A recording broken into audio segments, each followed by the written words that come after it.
What is up, tribe? So today I want to talk about negative emotions and how they can get trapped in the body, and how we can actually feel tension in certain parts of the body that relate to certain emotions. For example, anger you feel in your head and in your chest. Sadness you feel in your throat and your chest.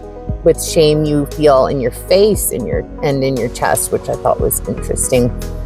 And anxiety you feel that in your chest and in your gut. To me, this tells me, so with anger, that usually indicates that there's a change that needs to happen. With the sadness, that indicates that there's some form of communication that needs to happen. With shame, it requires a lot of self-love. And I think, personally, I feel that if the tension is residing in the face, we hold a lot of how we see ourselves, our identity is kind of attached to our face. So self-love is important when it comes to that. I think that shame is one of the gnarliest ones. And anxiety you feel in your chest and gut, which tells me that something is not aligning with your intuition. Because in your heart and gut, that's your intuition area. So that means that something is not aligning with your intuition, causing anxiety. And actually, Finnish researchers discovered that the heart, head, and gut are the primary locations for holding negative tension, which is interesting because to me, that's the three brains. You know, you've got your brain, your heart and gut is like your intuition, and there's brains there as well. So it's interesting. It means that we're going against something that we need to address, change, work on. Something is resistant in the body. So it's really just our body trying to let us know and help us out that something is not in alignment. So it's actually, a good thing when we feel these tensions. And Bradley Nelson did the emotion code. He actually says that trapped emotional vibrations can cause surrounding tissues to vibrate at the same frequency. And so when that happens, you can start to attract the same frequency because you're holding on to that frequency. So you can start attracting things that resonate with that. So the same negative things that impacted you to give you that emotion in the first place. Nobody wants that.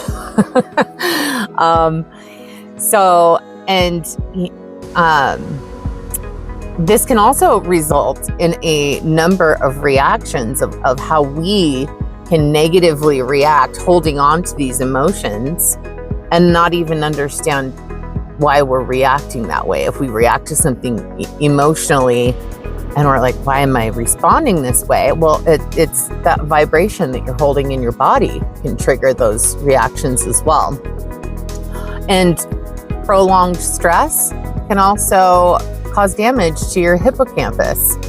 So it's really something that we want to focus on, and actually releasing these negative emotions, because it has massive impact on our life.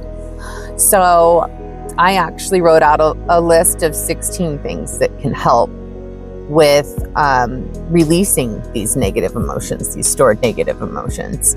But first I want to express the amazing things that come as a result of going through painful things.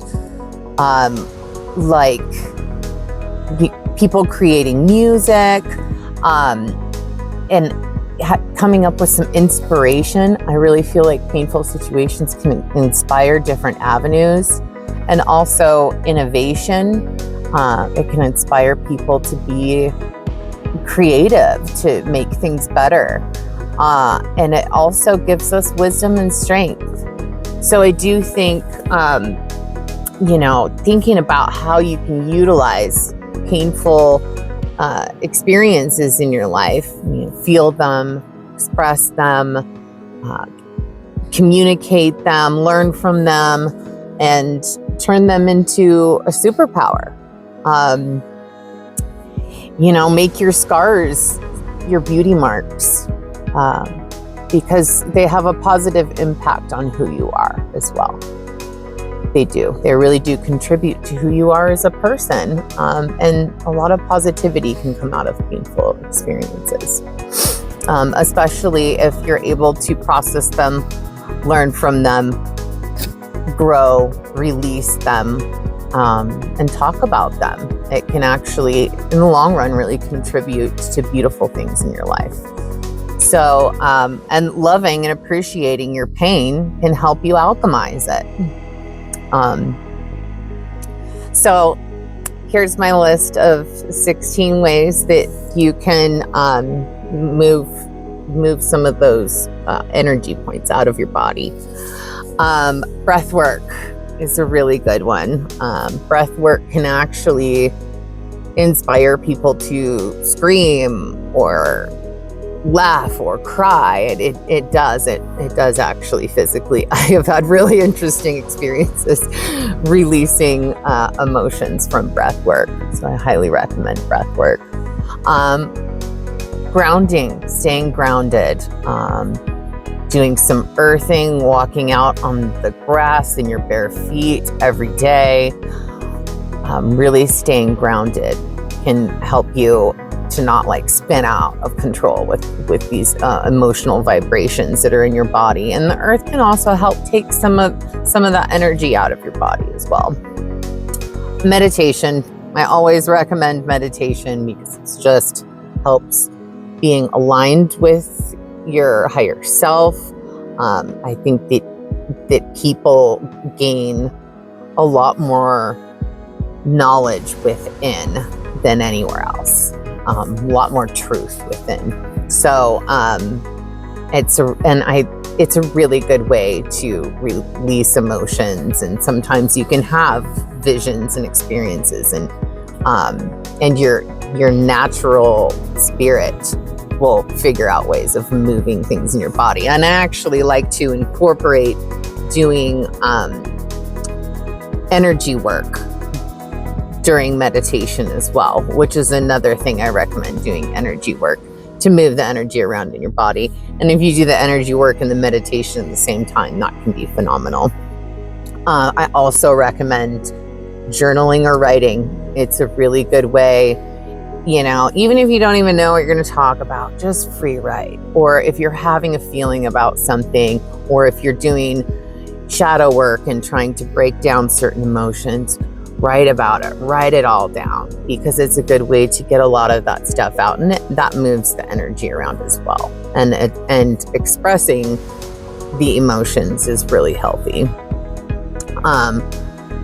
Singing, dancing, these are also ways of moving energy and vibrating on a different frequency. And so if you're integrating that more positive frequency into your system, it's going to have more of an impact. So I definitely recommend singing and dancing, and painting some sort of expression, because just like writing, if you write music or if you just do regular writing, it's still a form of expression. You're still getting emotions out in that sense as well. Tai Chi is a really good way to move energy in the body as well. And that's a nice, low impact, mellow, meditative movements. And so I recommend doing that. Yoga, of course, is really good for moving negative emotions. You can do all different kinds of yoga. Some are going to be more impactful than others. I also recommend getting proper sleep, because when you sleep, that's your rest and recovery time. Your body heals itself. Your body knows what it's doing. Getting proper rest is important. Taking it easy, slowing down, not being so stressed out with work or all the things to do. Like, take the time to relax your body. Proper diet is also important, because what energy you're putting into your body is going to have effect on your energy field and how things move around. And some things that we eat slow down the energy movement, slow down that process, and it makes it harder to release things because it creates more blockages. This one's a little bit witchy, but I don't care because I like it. So using the element of fire. So sitting by a fire and intentionally moving energy into the fire, having the intention of kind of burning off negative energy, or if you wanted to work with candles or some sort of fire element, I have found it to be really good for me. I also like using the water element. Getting in natural bodies of water is great. I have found that rivers are the best. The moving water is really good to help move energy, and also drinking enough water to help move energy in your body. And just doing more of the things that give you joy, gratitude, passion, excitement. Those are all high vibrational feelings. So if you're leaning more into doing things that are creating that kind of vibration and putting that into your body, it's going to help a lot. So kind of emptying your cup in one way and getting rid of the negative emotions, and filling your cup with the positive ones to kind of replace what's vibrating in your body. And trust yourself. I just think this is very important, because if we don't trust ourselves, don't trust our intuition, that just really creates a lot of negative emotion. It's just so low vibrational to not have faith in yourself. And so loving yourself, trusting your intuition, connecting with your higher self. This is all going to be amazing stuff for making your energy field in a better place. Okay, that's all I have for today. This is how we do on Show Me How to Live. Love y'all. Have a good day.